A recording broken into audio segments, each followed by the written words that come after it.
Pemerintah resmi memberlakukan mandatori biodiesel B50 mulai 1 Juli. Kebijakan ini menandai peningkatan campuran biodiesel berbasis minyak sawit menjadi 50% dalam bahan bakar solar.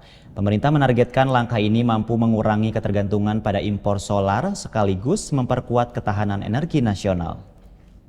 Pemerintah mulai menerapkan program B50 secara nasional setelah rangkaian uji teknis dinyatakan berhasil. Menteri Energi dan Sumber Daya Mineral Bahlil Lahadalia menyatakan hasil pengujian menunjukkan B50 siap digunakan pada berbagai jenis kendaraan dan mesin diesel. Dan secara teknis sudah dilakukan uji coba yang dilakukan oleh tim kami dari SDM, dipimpin oleh Ibu Dirjen EDTK Ibu Prof. Enia, dan hasilnya sangat menggembirakan.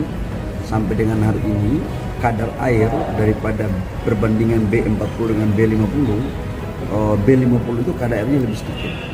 Dan ini sudah dilakukan uji coba di berbagai kendaraan, baik itu alat berat, kapal, kereta api, dan beberapa kendaraan yang lainnya.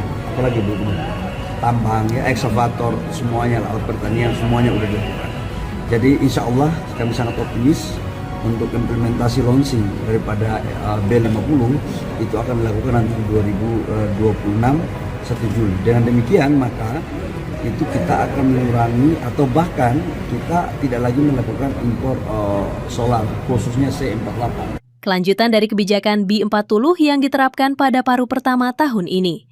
Melalui skema baru ini, kandungan biodiesel berbasis crude palm oil atau CPO ditingkatkan menjadi 50%, sementara 50% sisanya merupakan solar fosil. Pemerintah menargetkan implementasi B50 dapat mengurangi bahkan menghentikan impor solar, khususnya jenis cetane 48.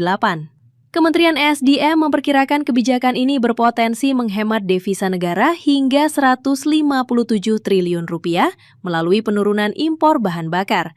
Di sisi lain, sejumlah pengamat menilai pelaksanaan B50 masih menghadapi tantangan, terutama akibat harga minyak sawit yang masih lebih tinggi dibandingkan harga solar fosil di pasar global. Kondisi ini berpotensi meningkatkan kebutuhan dana subsidi biodiesel apabila harga minyak dunia terus menurun. Meski demikian, pemerintah menegaskan program B50 akan tetap dijalankan sebagai bagian dari strategi jangka panjang untuk mendorong kemandirian energi, meningkatkan nilai tambah industri sawit nasional, serta mengurangi ketergantungan terhadap energi fosil impor.